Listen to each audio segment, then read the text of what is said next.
Vangelu skont Luqa kapitlu 11 l-ewwel 4 tifruz. Luqa 11 vers 1 sa vers 4. Jum wieħed Ġesu kien qed jitlob f'ċertu post. Kif għeda, wieħed mid-dixxipli tiegħu qallu ja Sid, għallimna nitolbu bħalma Ġwanni wkoll għallem id-dixxipli tiegħu. Ġesu qalilhom meta titolbu għajdu missierna, ħajtqaddes ismek, ħatiġi saltnatek. Għatina minn jum il-jum il-ħobsa kull jum tagħna. Aħfrinna dnubietna għax aħna nfusna wkoll naħfru l-daw kollha midjunin magħna u ddaħħalniex fit-tiġrib. F'Mattew kapitlu 6, versi 9 sa 13 insibu silta parallela ma' dijew li tikkumplimentaw naqraw hekk. Ġesu qal hekk mela imiskom titolbu intom missierna fis-smewiet ħajtqaddes ismek, ħatiġi saltnatek, ħajkun dak li trid int kif is-samak ukoll fl-art. Għatina llum il-ħobs ta' kuljum, għafrinna djuna bħalma wkoll aħna ħfirna l-midjunin magħna u ddaħħalniex fit-tiġrib iżda ħlisna mill-ħażin.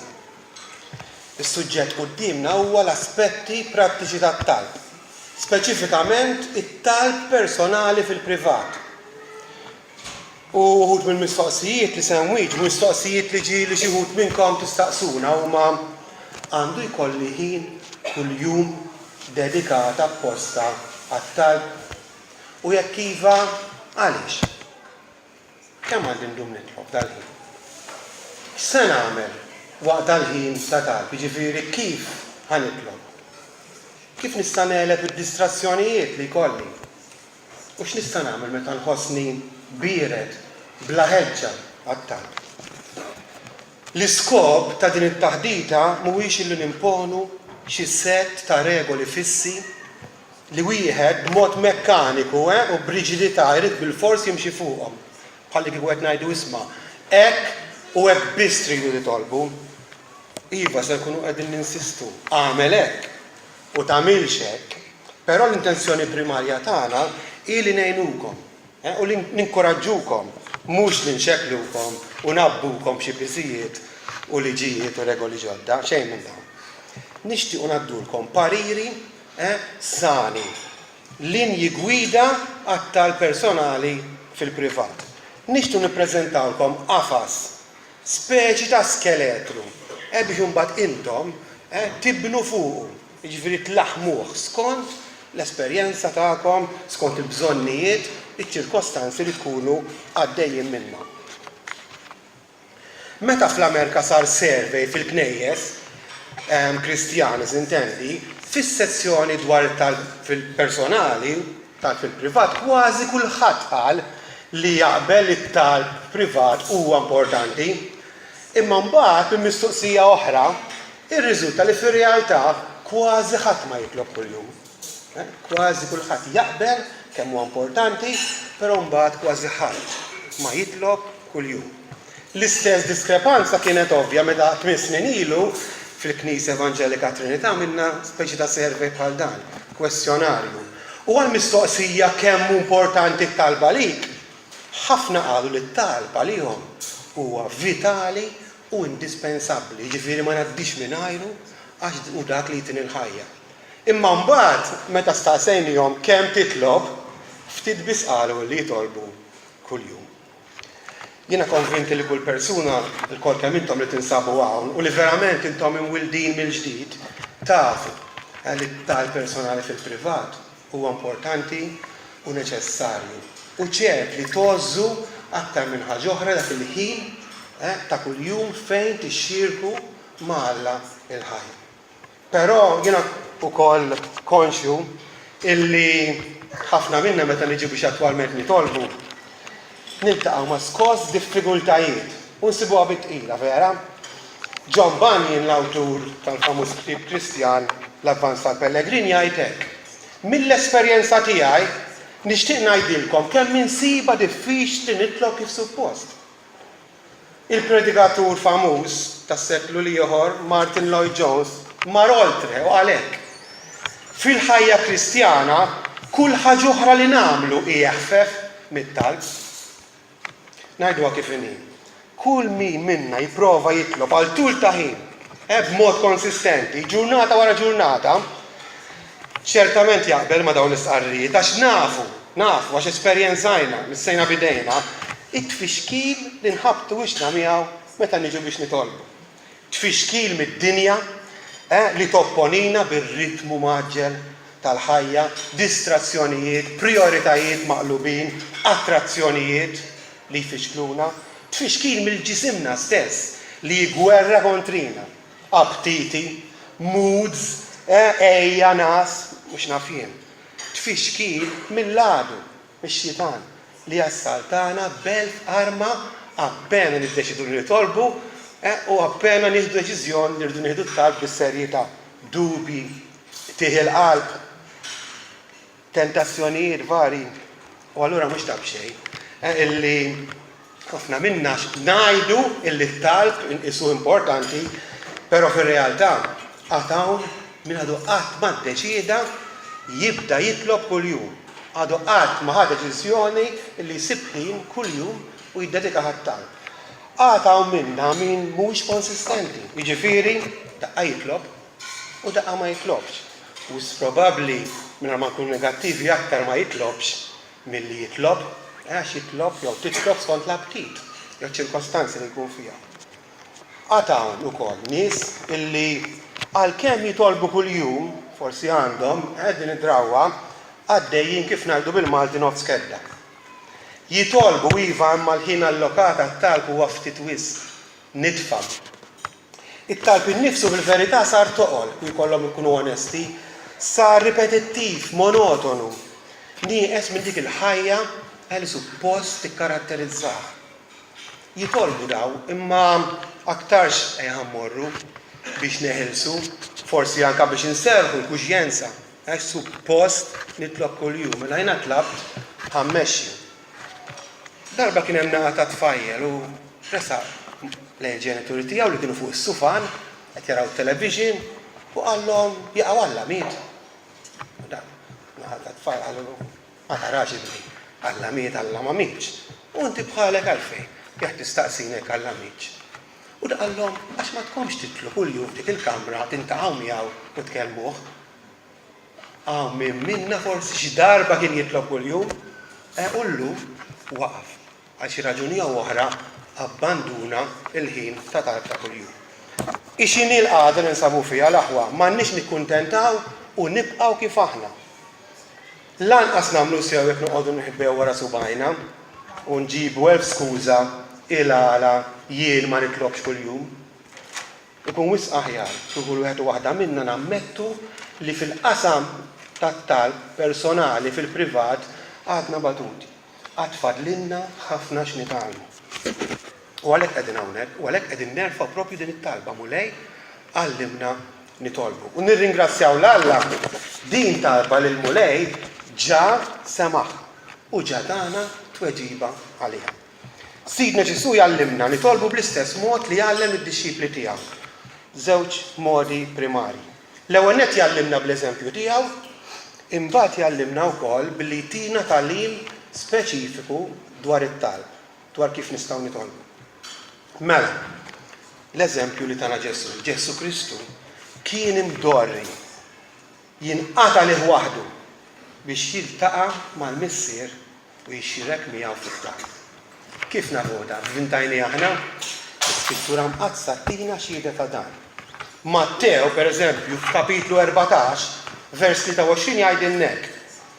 Wara li bagħat lil folol, ġifieri Ġesu bagħat lil folol, tela waħdu fil-privat fuq il-muntanja biex jitlob. Kif sar fil-għaxija kien għadu hemmhekk jitlob. Mark, f'kapitlu 1, 35 jgħidilna Ġesu stembaħ kmieni wisq meta kien għadu dlam, ħareġ u mar f'post solitarju mwarrab u hemm għad jitlob.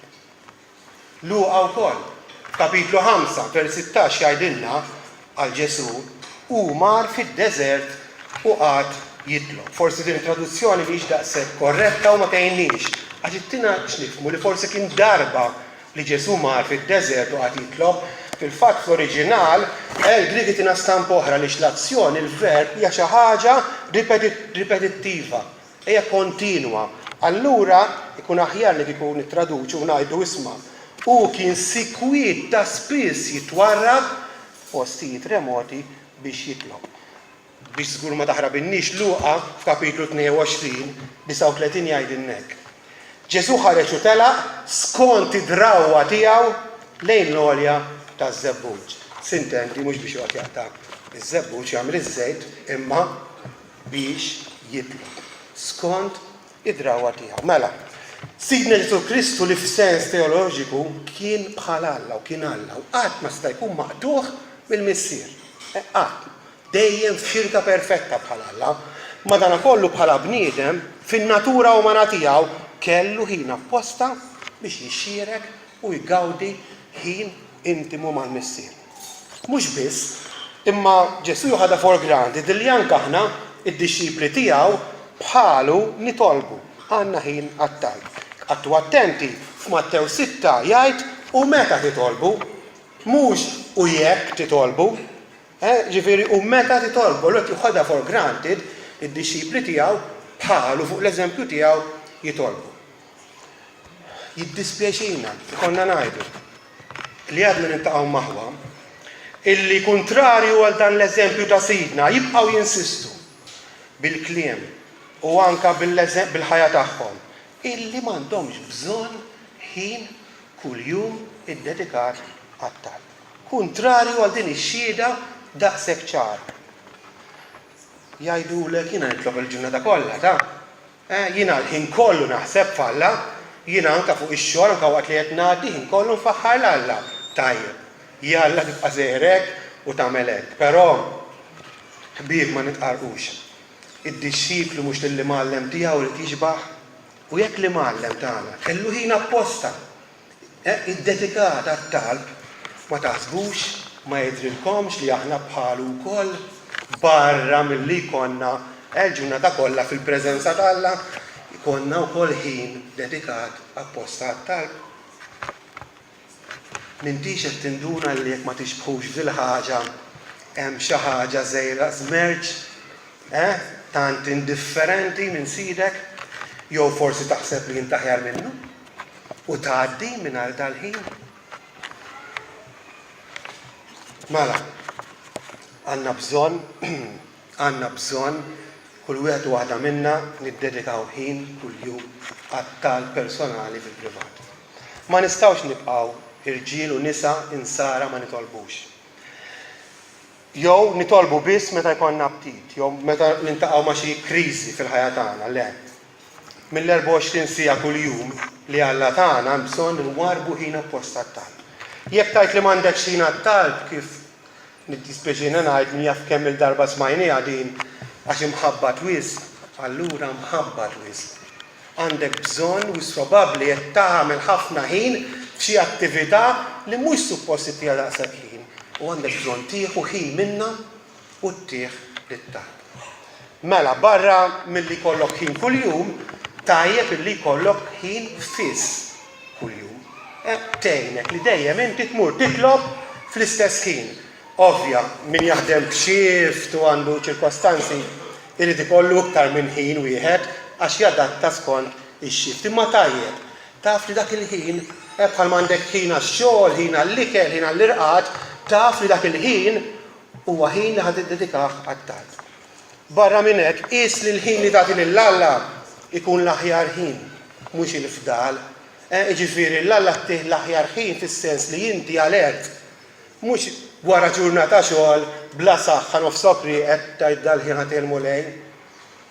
Ejja ma nkunux għammilin mal-mulej, ntuħ l-aħjar ħin, nkunu ġenerużi ma' Alla. Ħafna nies jgħidulek li mhu l-aħjar ħin kmieni filgħodu. Kmieni filgħodu. Ħafna jgħidulek l-aħjar ħin biex inti tiddedika għat-talb huwa l-ewwel ħaġa matul il-ġurnata. Għalkemm m'hemmx regola fissa, mhux bil-fors hekk, però ħafna jaqblu. Jekk bagħti biex tqum aħsiblu, orqod qabel.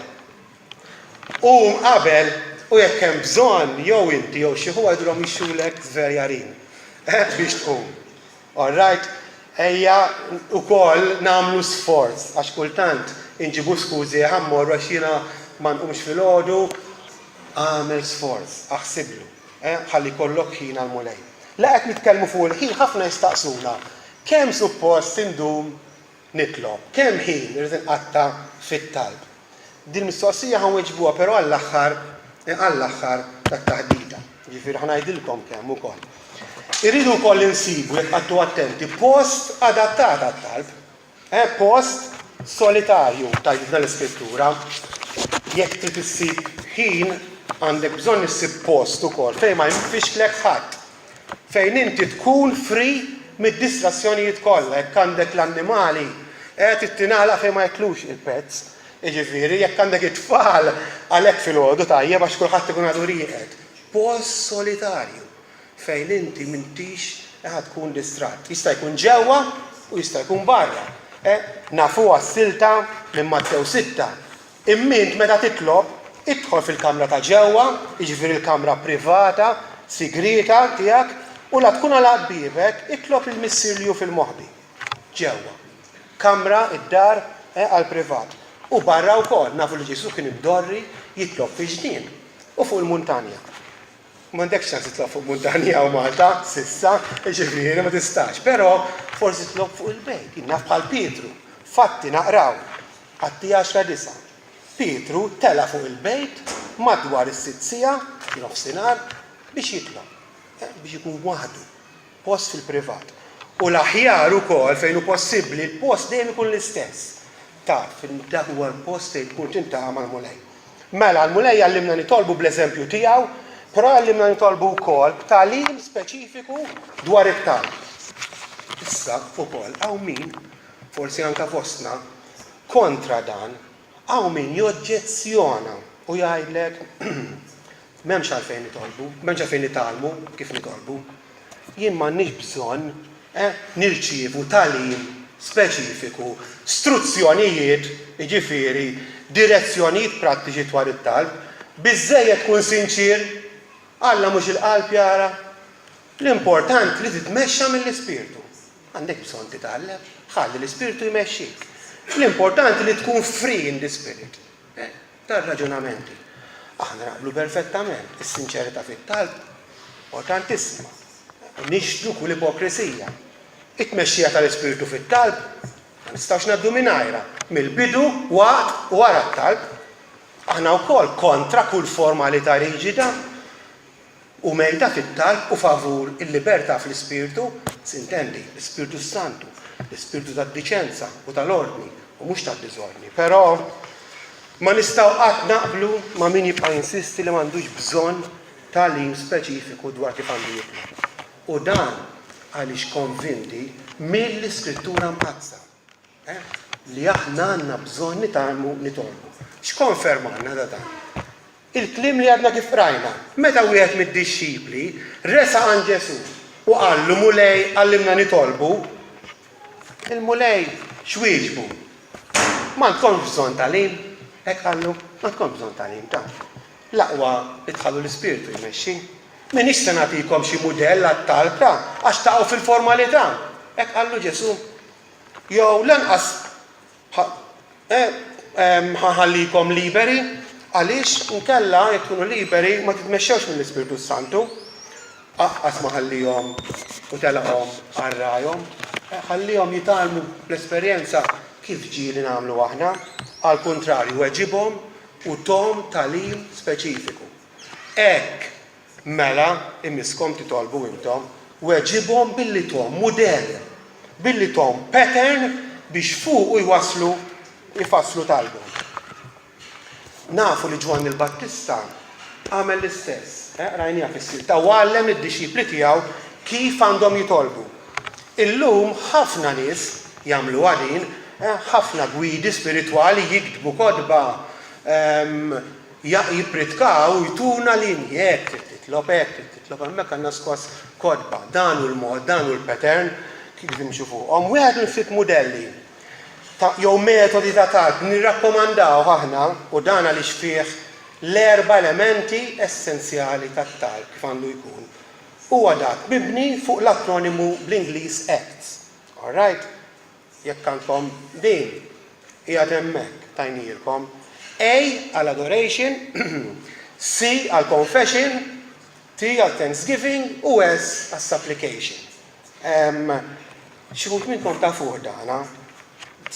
Pattern ħafif, model ħafif li tista' timmodella talbek fuqu u tpoġġieh fil-prattika. Ħafna jużawh u jsibuh tajnuna, jinnużah. Adoration, jiġifieri ibda t-talb tiegħek billi tersaq lej Alla b'qalb mimlija qima faħru għal dak li hu.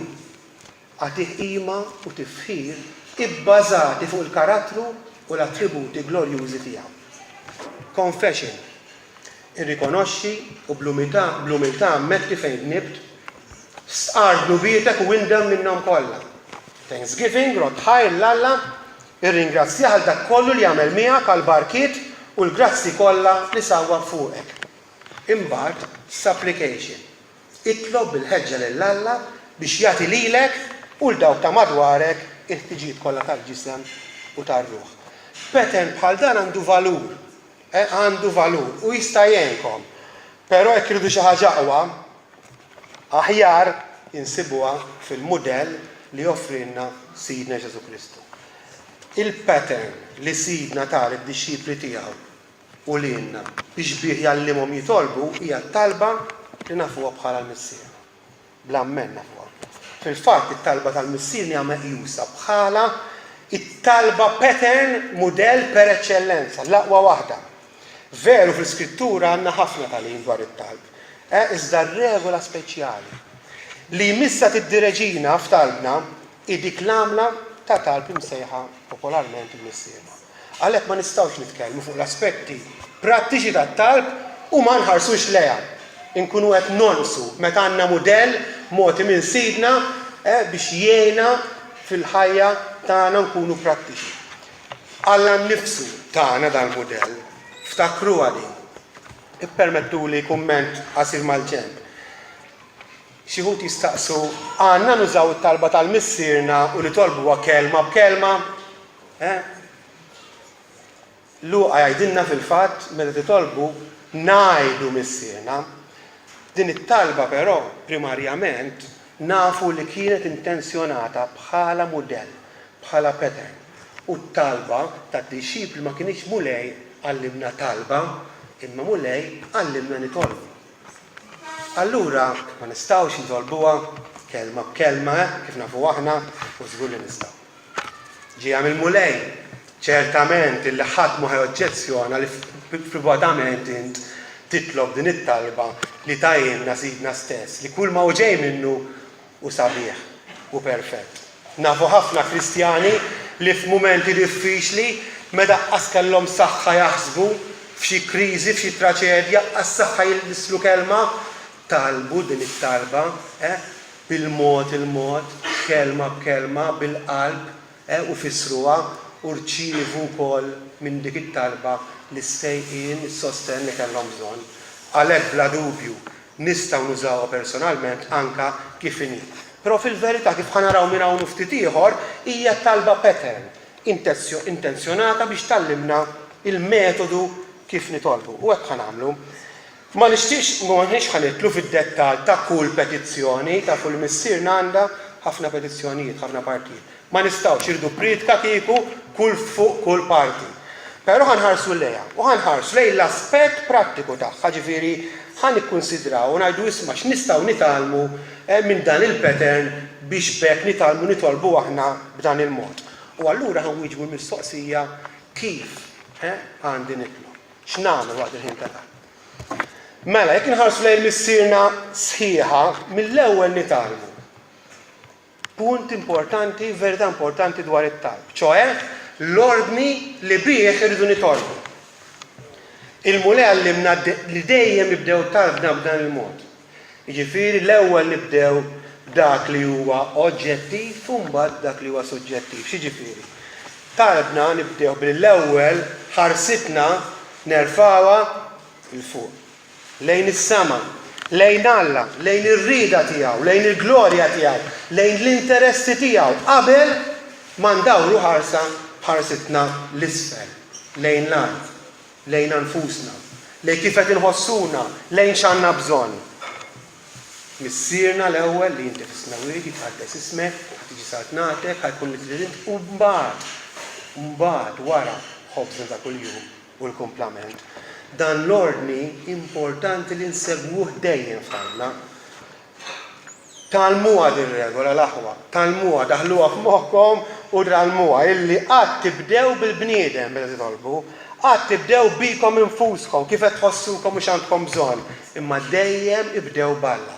Ibdew kif tibda l-iskrittura mqazza. L-ewwel 3 kelmiet x'inhuma? Fil-bidu Alla. Fl-iskrittura l-ewwel 3 kelmiet huma fil-bidu Alla. Hekk irridu nibdew talbna fil-bidu Alla. Ħarsitna il-fuq. Importanti tafu kemm issolvu problemi ta' talbi għadin?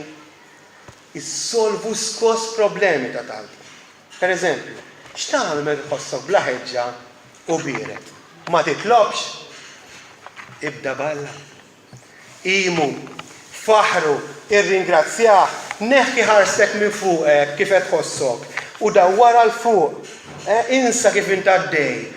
Ħarsek il-fuq, mill-Alla u tara r-riżultat ta' dan. Taraw r-riżultat. Għalhekk importanti dir-regola nżommu għadejjem.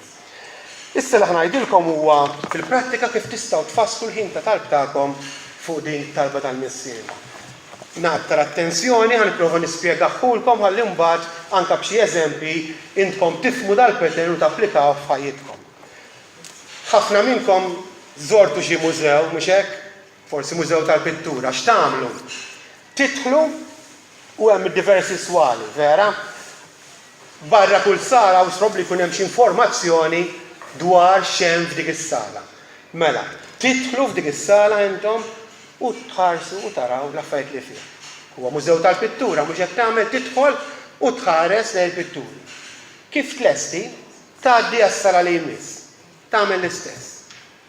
Tagħmel l-istess tidħol fis-sala li jmiss u tibqa' għaddej. Ikkunsidraw qisu l-missiera li hija magħmula minn diversi partijiet. Okay, mela għandek l-introduzzjoni, missierna li inti fis-smawiet. Ħajtqaddes ismek, parti oħra. Ħatiġi saltnatek, parti oħra. Diversi partijiet. Qisu kull parti, qisha sala. Okay? U kull waħda minn daw il-partijiet prinċipali tat-talba kif ħanurikom b'eżempji, għandha wkoll veritajiet maqudin li għandhom x'jaqsmu magħha. Dawn qishom il-pitturi ġo s-sala. Mela int waqt il-ħin ta' talb se tagħmel? Ħatidħol fl-ewwel sala, x'jiġifieri? Ħatikkunsidra waħda mill-partijiet prinċipali, eżempju ħajtqaddes ismek. Se tqatta' ħin fiha tħares lejn il-pitturi, ġifieri dawk il-veritajiet li għandhom x'jaqsmu ma' dil-parti u kif tlessi ħattgħaddi għas-sala li jmiss. U tagħmel l-istess ħaġa. Sala wara oħra, parti wara oħra. U l-mistoqsija x'ħan nagħmel meta nkun f'din is-sala jien? Applika acts. Applika acts. Meta qiegħed hemm, indem, stqarnu bietek, importanti, idħol quddiem Alla u interċedi għal dak li jkun, irringrazzjah. Dana fi ftit kliem issa ħanagħmlu naqra exercise flimkien biex titgħallmu wkoll tagħmluh. Huwa l-pattern li Kristu tagħna li nistgħu nutilizzaw. Ħanieħdu eżempju. Nibdew missierna fis-smewisa, għadna ma tħannix fis-sala għaliex fija wisq nitgħallmu minnha immaġinaw qabel ma tidħol għandek din it-tabella. Min din l-introduzzjoni biss nitgħallmu wkoll żewġ affarijiet oħra. Importanti dwar it-talb x'inhuma? Lil min għandna nitolbu u l-attitudni xierqa tagħna fit-talb. Talbna ġa smajna irridu nindirizzaw lil min? Lill-Alla. Għalhekk missierna. Mhux lil xi qaddis, mhux lil xi anġlu kustodju, mhux lil Marija u lanqas xi qraba mejtin. Talbna nindirizzaw lill-Alla, l-ewwel talima. Ħarsitni li tintrefa' il-fuq lejn is-sema li Alla, mhux l-isfel lejn xi statwa jew xi santa li Alla. Dik l-ewwel talima. Barra minn hekk missierna li inti fis-smawiet tallimna lezzjoni oħra importanti, irridu nersqu lejn Alla b'attitudni ta' konfidenza u reverenza, jiġifieri dal-bilanċ irridu nżommuh. Missierna li għalfina l-fiduċja, l-affezzjoni, Però wkoll dal-missier huwa fis-smawiet, huwa l-qaddis u rridu nuru r-rispett. Qatt waħda mingħajr l-oħra. Qatt waħda mingħajr l-oħra. Għax tal-ewwel mingħajr tat-tieni twassal għal familjarità profana. Twassal għal konfidenza żejda, arroganza, presunzjoni. Ġieli nismgħu sfortunatament anke f'tal pubbliku. Mhux hekk il-Alla. Vera missierek hemm huwa fis-smawiet, ewwa l-qaddis mela allura titlifx dak ir-rispett. Tat-tieni mingħajr tal-ewwel tipproduċi kesħa fir-ruħ, nuqqas ta' fiduċja u nuqqas ta' intimità. Mela, dħalt f'din is-sala sewwa missierna fis-smawiet. Ħa nagħtikom ftit suġġerimenti ta' pitturi mdendlin, jiġifieri ta' veritajiet li intkom tistgħu tikkunsidraw u tagħmlu parti minn din it-talba. Hemm ħafna aktar. Mela inti bdejt titlob mis-sina inti fis-smawiet. Tista' tikkunsidra pereżempju il-karatteristiċi ta' missier. Imħabbtu l-protezzjoni u l-affarijiet l-oħra. Tista' dak huwa waħda, pittura waħda. Tista' tikkunsidra karatteristiċi tal-ulied, l-ubbidjenza, rispett, eċċetera. Tista' tikkunsidra oħra l-familja tagħha. Aħna qed nitolbu l-missierna, mhux il-missieri, mela allura anke hawn kif nuru mħabbitna lejn ħutna fil-familja. Tista' wkoll tikkunsidra l-kobor, l-eċċellenza, l-majestà ta' dan Alla li għad fis-smawiet, kemm huwa l-fuq minnek, kemm il-pjanijiet tiegħu ħsibijiet tiegħu huma l-fuq mill-pjanijiet tiegħek u l-ħsibijiet tiegħek. Tista' tikkunsidra x-xejn tiegħek, kemm minn xejn meta mqabbel ma' dan Alla fis-smawiet. Mela waqt il-ħin ta' talb inti tista' tikkunsidra waħda minn dawn jew aktar ara inti u x'se tagħmel ħadd applika dak l-għadna l-elementi li semmejna facts. Ħatqimu, ħatindem, tirringrazzjah u tissupplikaħ. Mhux bil-fors tapplikhom kollha, mhux bil-fors fl-istess ordni. Ħantikom eżempju. Jekk qed taħseb tikkunsidra karatteristiċi tal-missier, tirringrazzjah tal-ħajja li tagħti. Kemm qed jipprovdilek, kemm qed jipproteġik. Jew jekk qed tikkunsidra karatteristiċi tal-ulied. Indem għal kemm il-darba ma bdejtux, ma fdajtux, ma kontx lest li titgħallem. Jitolbu jagħmlek aktar obbedjenti. Qegħdin niftehmu skont il-ħsieb il-verità li tikkunsidra tapplika dawk l-elementi facts. Kif tlesti minn dis-sala, rajt missiera inti fis-smawiet, ħatgħaddi għall jmiss. Ħajtqaddes ismek. U minna għal ta' wara. Ħatiġi saltnata. U tibqa' tagħmel l-istess. Minn hawn tgħaddi għall parti li jmiss, għas-sala li jmiss. Eżempju ieħor biex forsi nidraw. Wasalt ħajkun li trid int kif fis-semek ukoll fl-art. Erġgħu nnutajtu l-ordni ħajkun li trid int l-ewwel fejn fis-sema. Imbagħad fl-art. Nnutaw dan l-ordni dejjem. Mela ħadd irriflettu fuq veritajiet bħal pereżempju s-sovranità tal-Alla. Alla huwa sovran, Alla għandu pjan. Xejn ma jiġux kombinazzjoni. L-Alla ma jieħdu xejn, ma jaħsdux, ma jaqbdux Alla rrieda l-Alla. Xiri Alla minnek, qed nitkellmu ħajkun li trid int. Mela kif tħall din is-sala tista' tagħmel eżami tal-kuxjenza Alla xirid minni. Minni fejn hija bħal iben, bħala bint, bħala missier, bħal omm, bħala raġel u mara miż-żewġa, bħala impjegati, mallem, student, skont fejn hija bħala membru fil-Knisja, bħala ċittadin. Għandek veritajiet li tista' tieqaf. U x'ħad tagħmel? Ħadd tirringrazzja, ħadd ħattindel jekk hemm bżonn u ħadd issupplika għalik u għall-oħrajn. U kif tlesti minn hawn tista' tgħaddi għas-sala oħra. Qegħdin taħsbu li tiffolowjaw dak li qed ngħid jew le.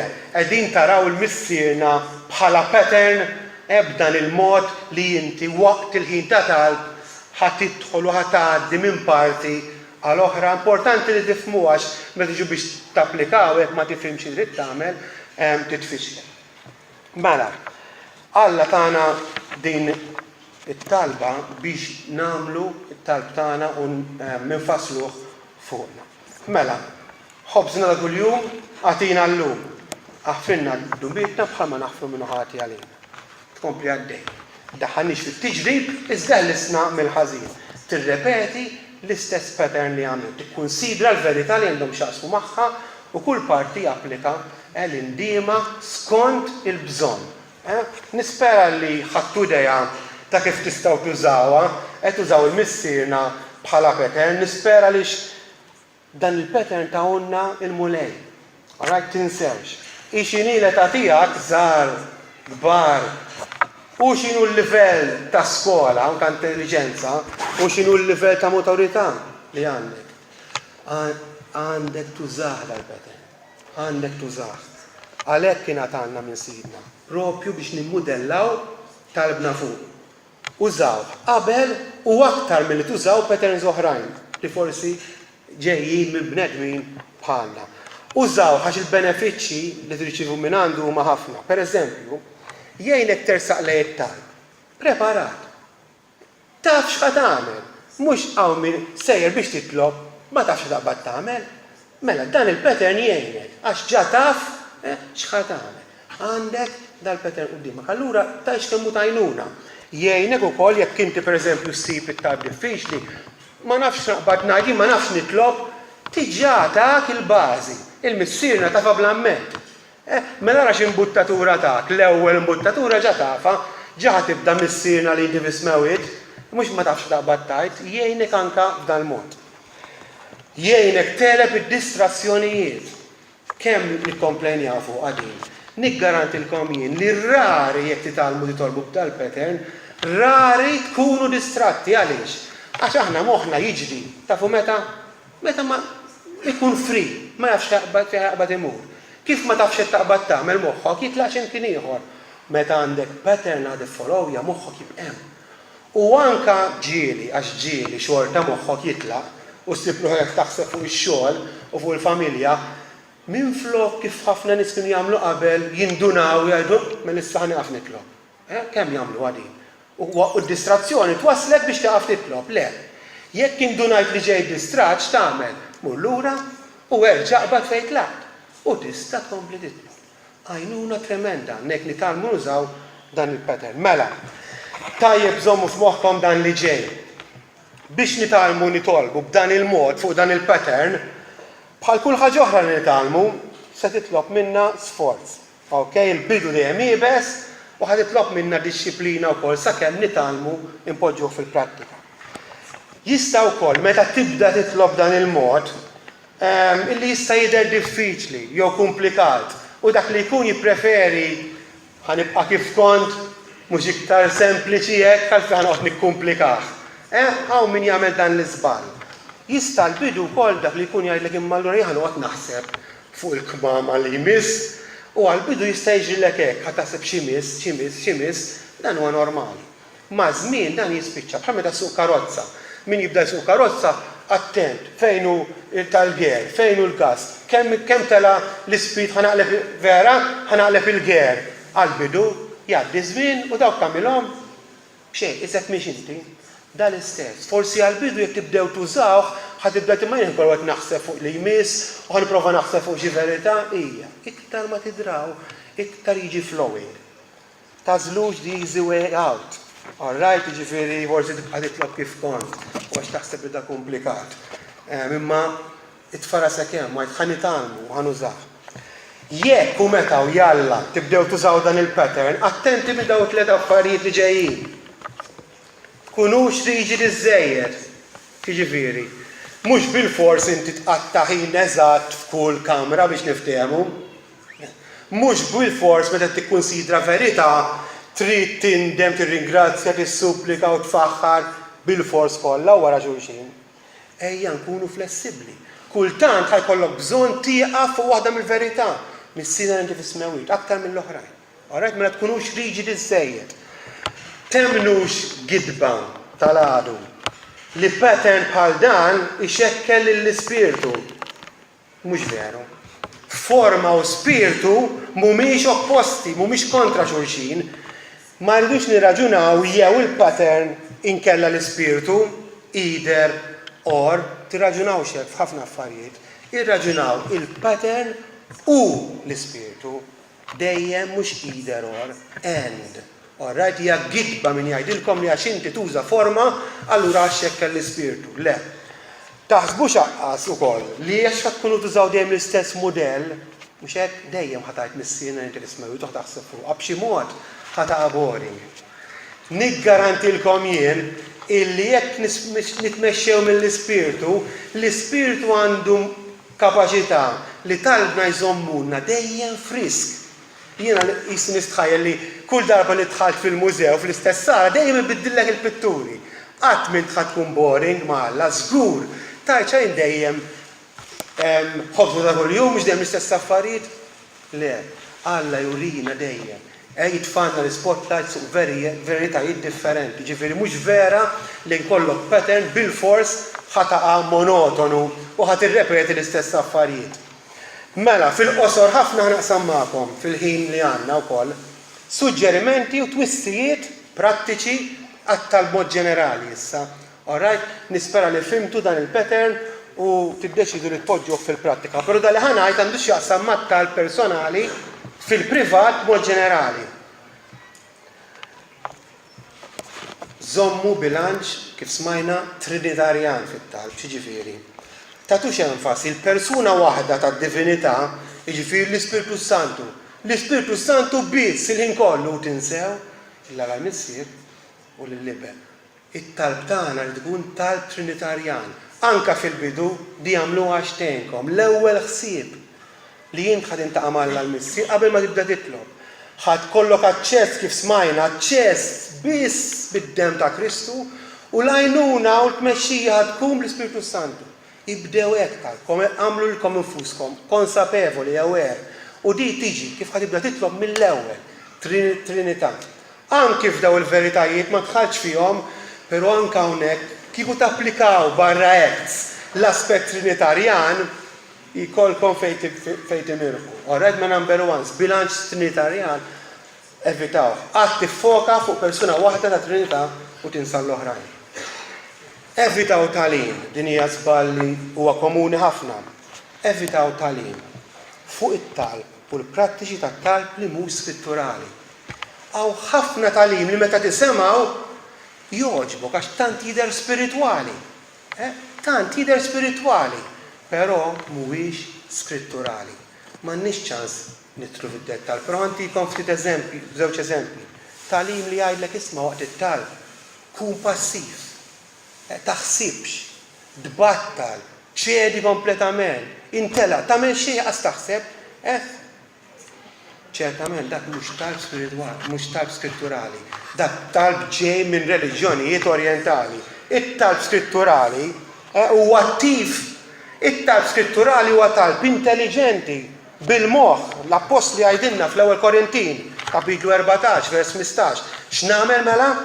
Nitlob l-Ispirtu tiegħi. Imma nitlob ukoll bil-moħħ. Nanni bl-Ispirtu iva, imma nanni wkoll bil-moħħ. Aw ħafna tagħlim, da wieħed eżempju wieħed, illi mhuwiex skritturali. Okej, qodu attenti. It-tieni, twissija, tirraxjawx it-talb. Tagħmel sens tmur mużew u tgħaddi rieħ għajdu li intom. Tgħaddi qed tidħol u tibqa' ħiereġ. Ma tagħmilx. Vera jew le? Ma tagħmilx. Tirraxjawx it-talb l-aħwa. Ħudu l-ħin tagħkom. Imxu pass kan bil-mod, ħalli tgawdu dak il-ħin ukoll. Allura mistoqsija li għadna fil-bidu li ħanwiġbu kemm suppost iddum titlob, kemm ħin ħatamel titlob. M'hemmx regola fissa, nista' ngħidilkom jiena. Għaliex naqraw minn Ġesu għamel lejl sħiħ jitlob. Naqraw minn talab għal ftit minuti. Però taħsbu li 10 minuti biżżejjed biex timxu fuq dal-peten. Jidrilkom li kwarta biżżejjed biex talbek inti li qed tipprova tagħmlu fuq dal-peten huwa ħin biżżejjed. 10 minuti jgħidu li intom taħsbu. Ma naħsibx li f'10 minuti ħadd ikkunsidra dal-veritajiet tremendi fuq kull waħda tikkunsidra veritajiet oħra, ħatqim, ħatadura, ħatindem kemm għandek bżonn, ħatitlob għalik innifsek għall-oħrajn 10 minuti. Jiena biex ngħidilkom il-verità, min tal-inqas tridu 3/4 siegħa biex tibdew. Mhix qed impoġġuha bħala regola dina, però ngħidilkom illi tista' tibda binqas. Tista' tibda binqas bħal kwalunkwe ħaġa oħra, però taqafx hemm. Toqgħodx tajb biżżejjed 10 minuti, Jekk timxi fuq il-pattern li tanalmu lej, taf xtajt mhux sija. Mhux hekk, tajt sija? Hekk tajt. Mhux biżejjed. All right, again, mhux il-impoġġu liġi. Okay, però r-realtà ta' min jimxi fuq dal-pattern tajdinna l-min tal-inqas ankilkom biex tippjanaw, u tajt isma' mhux ħanippjana xar minuti, pjana sija.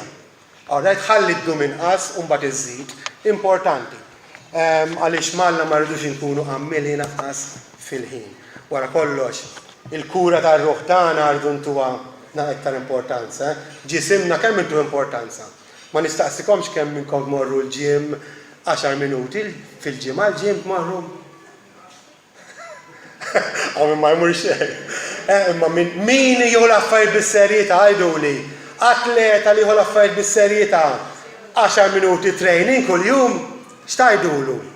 Inti all right jew vera fit-talb bejn noħdu l-affarijiet bis-serjetà. Twissi oħra wkoll, tkunux traskurati, okay? U tintelqux fil-ħin ta' talb, x'jiġifieri.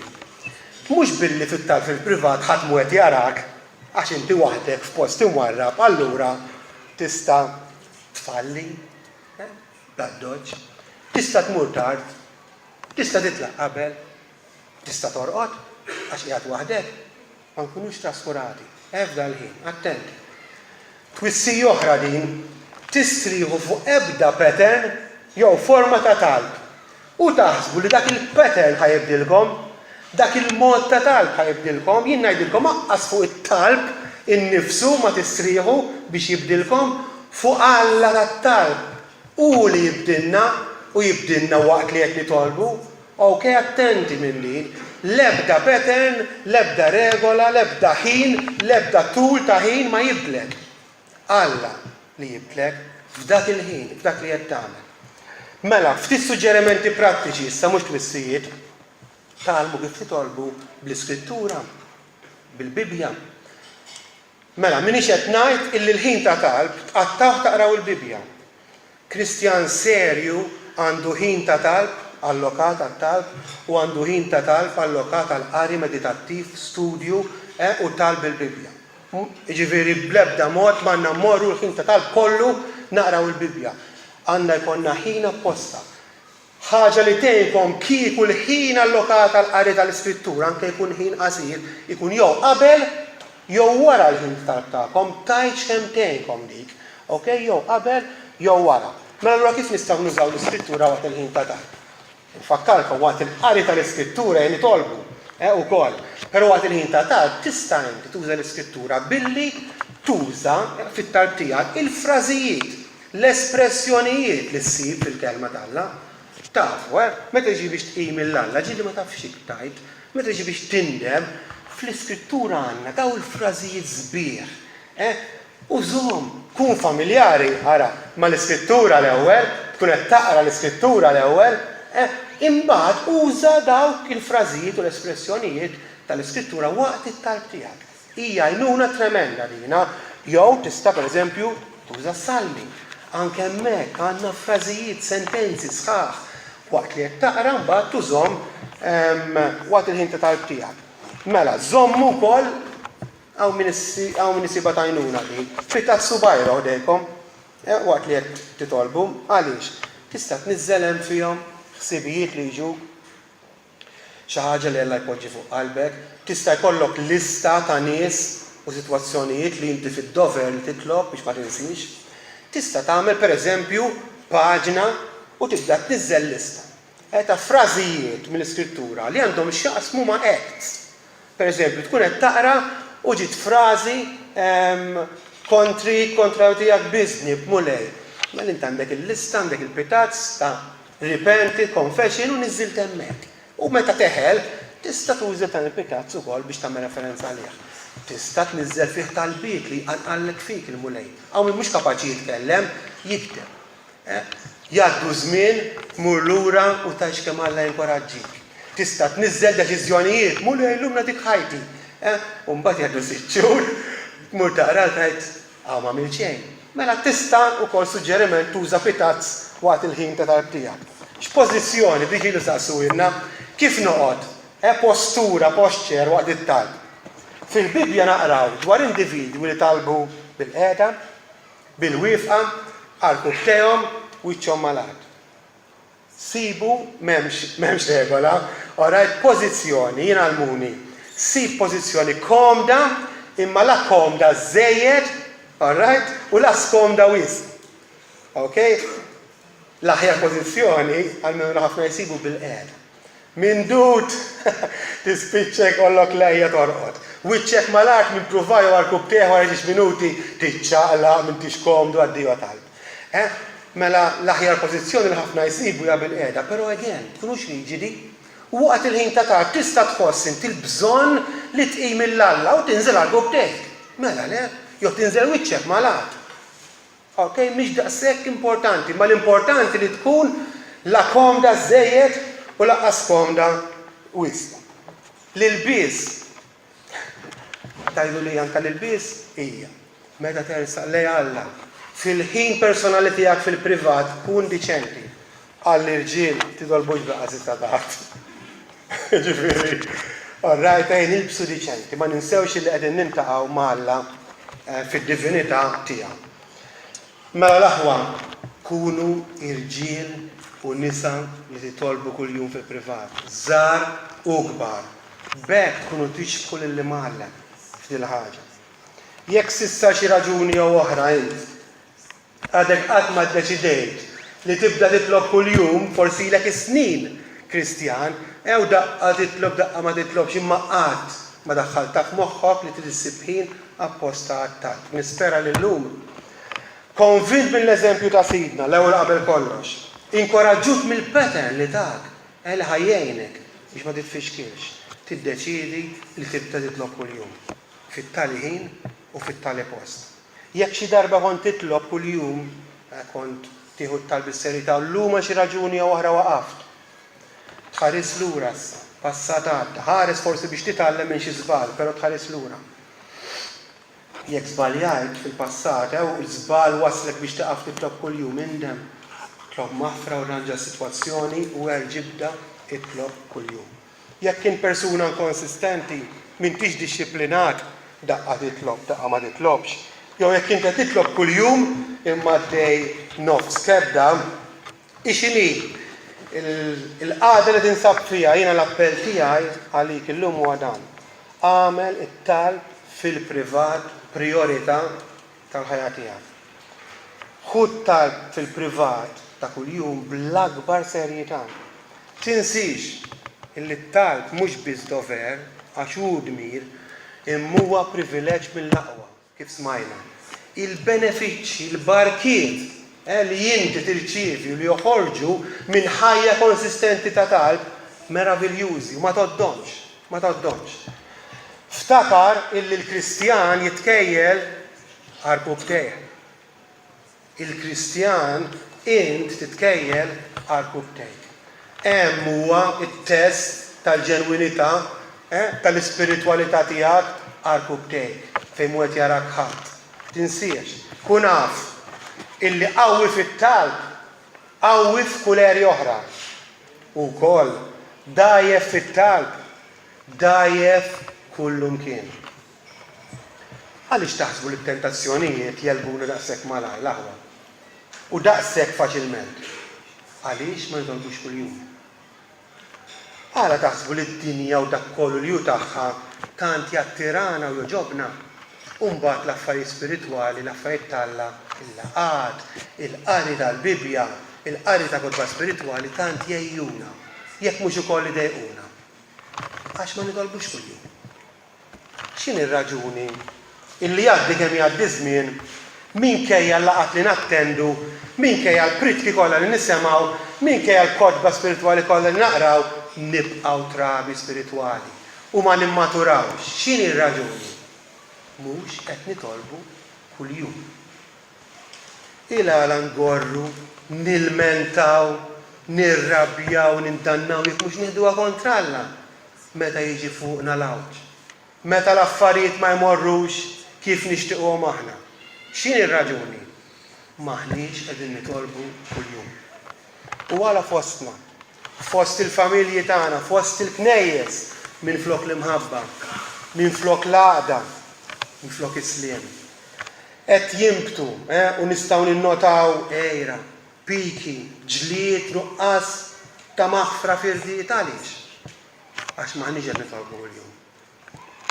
U il-għala, ix-xhieda tagħna, t-testimonjanza f'did-dinja favur l-Evanġelu ifjakka, bla saħħa, il-għala mhix qed tkun effettiva u m'aħniex naraw il-frott li sidna u li aħna nixtiequ. Ngħidilkom għax mhux qed nitolbu kuljum. Sewwa qal Luteru meta qal jekk bit-traskuraġni ma nitlobx imqal ġurnata waħda biss, il-fjamma tan-nar tal-fidi tiegħi tonqosli bil-kbir. Jekk imqar ma nitlobx ġurnata waħda, il-fjamma tan-nar tonqosli bil-kbir. Eżis, il-mulej tagħna xhieda tal-importanza tat-talb personali fil-privat, bl-eżempju tiegħu stess. Għat-talba mulej għallimna nitolbu tagħna istruzzjonijiet ċari. X'inhu importanti u kif għandna nitolbu. Tagħna t-talba tal-missierna. Tajinna bħala pattern perfett biex fuq nfasslu talbna wkoll. Issa stalina. Okay? Stalina niddeċidu jew nibqgħu kif aħna, kuntenti kif aħna, jew li nċaqalqu, ninqalgħu minn fejn aħna ħantejbu. Din l-erja tant importanti. Fidejna l-għażla nirċevux dak li Alla tagħna jew nixidux.